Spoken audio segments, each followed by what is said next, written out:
I was watching Arman Tsarukyan, who's fighting Islam Makhachev, and he was doing this mobility and flexibility routine. You're like, this is insane.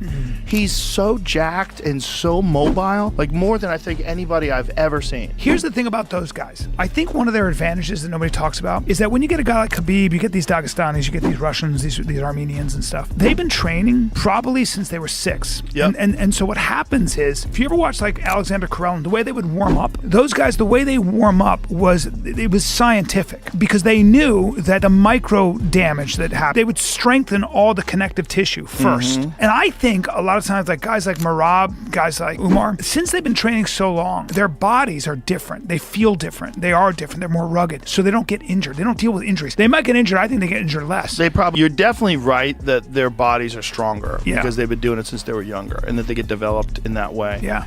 I mean, when I watch his training, what he's doing in the sparring, so I was trying to take something from him, you know, because he has a good wrestling, good striking. It's always good to have a teammate like him, and his mindset.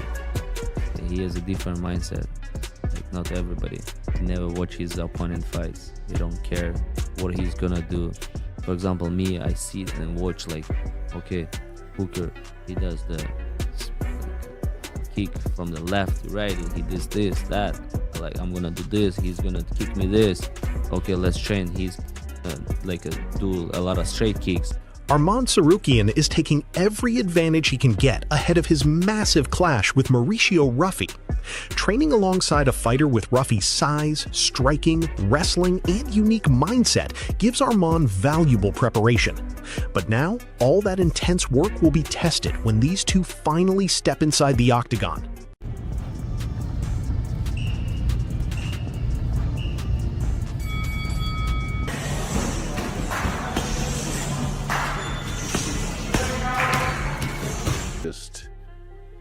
But that's an exciting fight.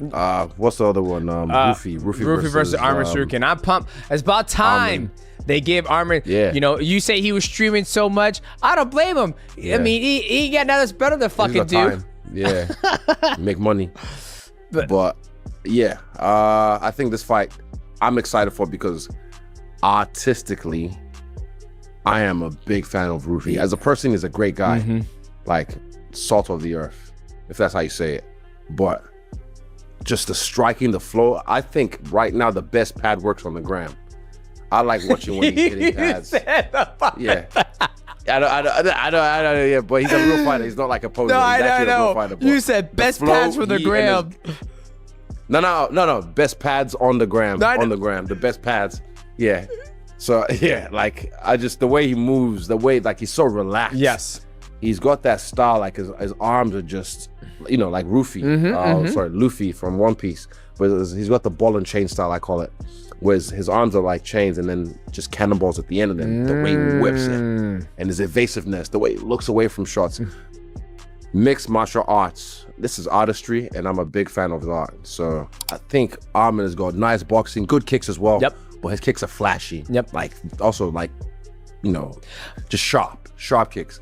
But I would say Ruffy moves better. But Ruffy moves better on their feet. That's one thing that Arman's gonna have to solve. Footwork. But distance. He's gonna need the distance. Yes. That's the thing. Ruffy's, you know, that's the thing. If you give him space, that's how it works. Yep.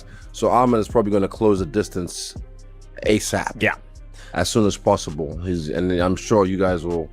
You figure that out. No, I can't. Yeah, you can't talk to him about that. No, I mean I can, but I'm not as long as Ruffy. You know what I mean? Like, oh yeah, of course, yeah. You know what I mean? Like I could say, like, yeah. You have to almost play the same game that Islam did against Ian Gary. You stay out far enough where it's like, you know, you can't hit me. You don't not a threat until you're ready. Exactly. And then once he does a spinning back elbow or a spinning kick and it misses, I'm on you like, why? Well, Mauricio, I guess, you know, you weren't the name everyone was expecting to fight Arman Tsarukyan in Los Angeles. So I guess, what's it been like for you since the announcement? And were you in the running and maybe we just weren't aware of it? Cara, eu já estava esperando uma grande luta. O UFC falou comigo, né, da maneira como eu ganhei, como eu venho ganhando os últimos lutadores, né, da maneira como eles não foram derrotados ainda. Então eles me pediram para que eu aguardasse. Viria uma grande luta. E por isso que eu já tinha ido para Tailândia treinar, sabia que viria grandes desafios e chegou. E fiquei feliz por isso. I knew it was a great fight coming. They said they were going to give me a great fight because of the way that I beat fighters in my previous fights. I beat them in ways that people hadn't beaten them before. So we were waiting in the wings. Even though I didn't have a fight, I went to Thailand to start training for it. We knew something great was coming, and here I am. I'm ready and excited about this fight. You fought in some big names in the UFC, but Arman is arguably the most popular fighter outside of the UFC right now, just given all his streaming and all of his social media presence. Has this felt differently? Has this felt bigger given the amount of eyeballs that will probably watch this fight and have never watched MMA before? Acredito que sim, vai ser bom isso, né? Atrair muitos olhos para a luta. Mas quando a gente entra ali dentro daquela gaiola ali, é porrada, né? Como qualquer outra luta, né? Então vai ser muito legal, atrair muitos olhos para a luta. E, pô, por isso que eu aceitei a luta, né? Aceitei a luta faltando 30 dias aí, não só pela luta, mas pela oportunidade. Quem vencer vai direto disputar o título, né? O próprio UFC falou, o Justin Gaethje também falou. Então, vamos lá, tô muito animado para essa luta aí. I think it's going to be good for everybody to have all those eyeballs on the fight. But, whenever we close those doors out there, it's a brawl, man. We just go at it. So, very excited about the fight. Also, we talked about the UFC. The UFC has said it. This is a straight shot to the title. That's why I accepted this fight on very much just over 30-day notice. Very excited about the opportunity, the fight, and what's going to come. It's a straight shot to the title for us. We just spoke with Arman a few minutes ago, and he said, everyone knows my strategy. I'm going to go for the takedown. I might come in the first round, it may come in the fourth round, but I'm going to shoot on you. He's obviously done a lot of wrestling outside of the UFC. So what do you make of Arman's skill set and his confidence that he's going to be able to take you down whenever he wants? Eu acho que ele, como lutador, ele tem que ter confiança, né? Se ele não tiver confiança no trabalho que ele faz, ele não vai subir nem as escadas do octógono. Então ele tem que confiar mesmo no que ele está levando. Eu confio 100% no que eu tô levando, então fãs do esporte não percam. Eu vou entrar lá dentro para nocautear e ele tá indo lá para me agarrar. Vamos ver quem vai vencer essa luta. I think as a fighter, he needs to have that confidence. If he didn't have the confidence, why go up the stairs into that octagon? All of us go in there when we want something, we want to win, we have the confidence for that. I'll tell you what, I get into that octagon to knock people out. He said he's going to get into the octagon to basically grab me. Fans, it's going to be a great fight. You can wait on it. Joe Rogan and other respected voices around MMA are paying close attention to one question heading into UFC 331. What happens when Arman Tsarukyan finally gets Mauricio Ruffy across from him? On paper, this is a matchup built around a fascinating clash of styles, but the deeper you look, the harder it becomes to make a confident prediction. Tsarukyan brings a level of grappling pressure and tactical discipline that can completely change the shape of a fight, while Ruffy represents the kind of explosive striking threat that can punish even the smallest mistake. And that is exactly why the prediction debate has become so interesting. This is not simply a fight between two talented lightweight fighters. It is a test of whether Tsarukyan can impose the kind of controlled, suffocating game that has made him such a difficult opponent, or whether Ruffy can force him into a striking battle where speed, timing, distance, and explosiveness become the deciding factors. Analysts within the combat sports community have pointed out that the biggest question is not necessarily who has more weapons, it is who can force the fight to happen on their terms. For Tsarukyan, the answer begins with his wrestling. His ability to change levels, close distance, pressure opponents toward the fence, and connect his striking to takedowns gives him multiple ways to attack. That matters enormously against a fighter like Ruffy because every exchange in open space carries a different level of risk. Tsarukyan does not need to stand in front of an opponent and trade punches for minutes at a time. If he can make Ruffy worry about the takedown, suddenly the striking picture changes. Ruffy has to think about his legs, he has to think about his balance, he has to think about whether throwing a combination could give Tsarukyan the opening he needs to shoot underneath it. And once an opponent starts hesitating, even for a fraction of a second, Tsarukyan can begin taking control of the rhythm. But there is another side to this matchup, and it is the reason Tsarukyan cannot afford to become predictable. Mauricio Ruffy's striking threat creates a completely different problem. A grappler can have the better overall control game and still lose everything in one moment if he enters the pocket carelessly. Ruffy's speed, movement, timing, and ability to create dangerous striking exchanges mean Tsarukyan cannot simply march forward without a plan. The first major tactical battle could therefore happen before either fighter lands a truly damaging shot. It will be about distance. If Ruffy can maintain enough space to see Tsarukyan's entries coming, he can make the wrestler work for every attempt. He can force Tsarukyan to reset, make him reach, and potentially punish him as he comes forward. But if Tsarukyan consistently cuts off the cage instead of chasing Ruffy, the equation becomes much more difficult for the striker.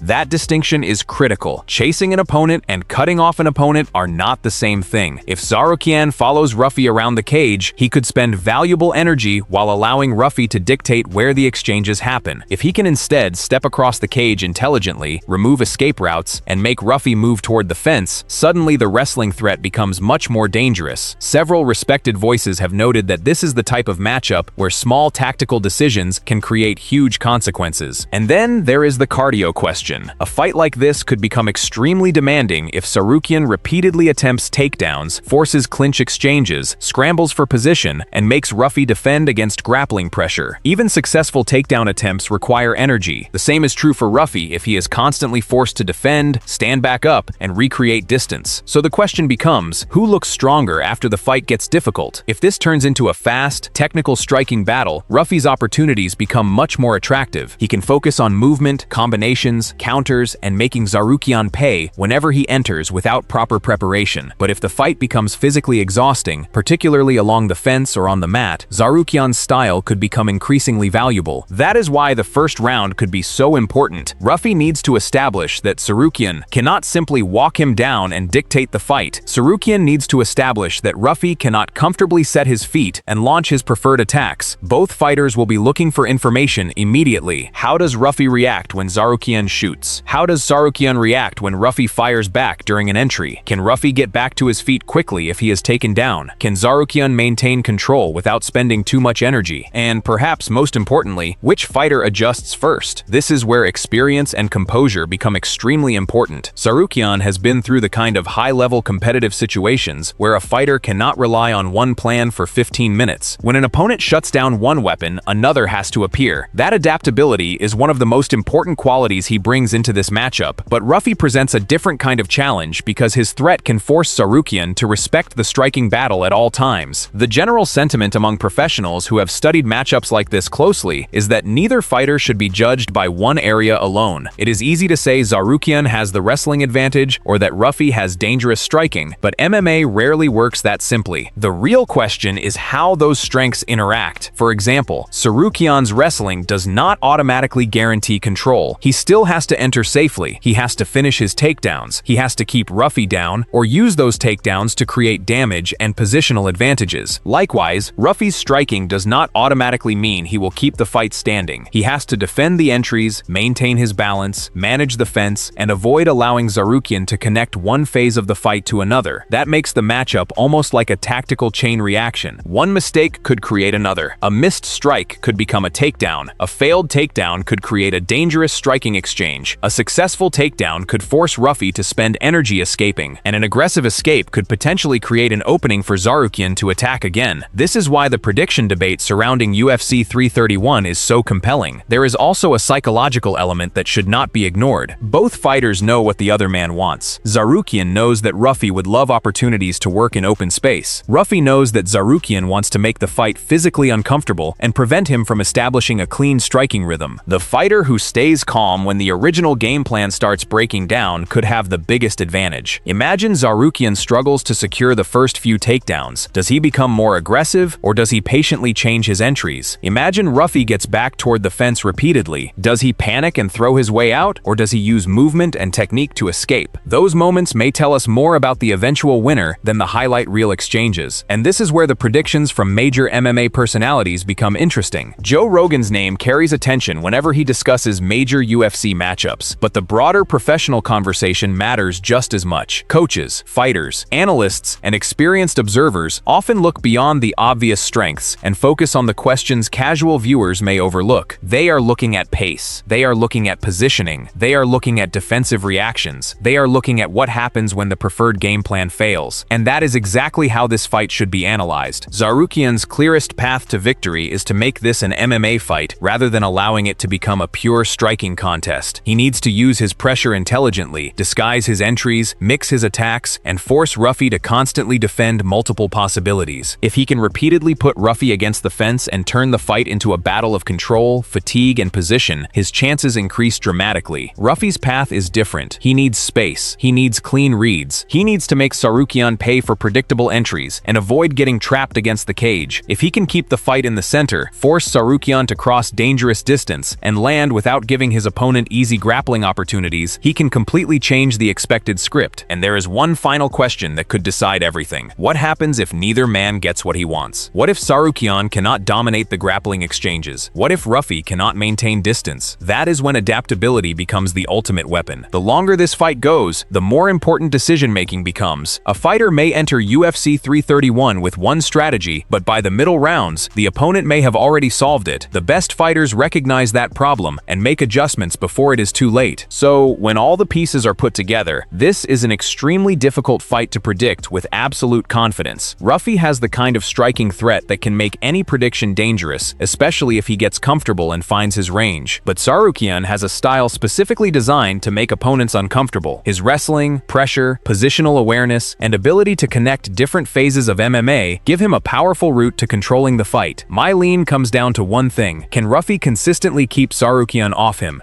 If the answer is yes, this could become a very difficult night for Tsarukyan. But if Tsarukyan can repeatedly close the distance, force grappling exchanges, and make Ruffy work defensively, the balance begins to shift toward him. That is why the safest prediction is not based on one spectacular weapon. It is based on which fighter can impose his preferred pace for the longest period of time. And if Tsarukyan manages to establish that control early, I would lean toward Tsarukyan finding a way to win through sustained pressure, wrestling, and overall fight management. But that prediction comes with a warning. Ruffy's striking ability makes him dangerous for as long as the fight remains in his preferred range. So now the real question is here: do Joe Rogan and the other MMA professionals have it right if they lean toward Tsarukyan, or is Mauricio Ruffy capable of completely disrupting the expected game plan at UFC 331? Can Ruffy keep the fight standing long enough to make his striking the deciding factor, or will Tsarukyan's wrestling and pressure eventually take over? Let me know your prediction for Tsarukyan versus Ruffy, and, more importantly, tell me exactly how you see the fight ending. Subscribe for more UFC news, combat sports analysis, expert reactions, and fight predictions.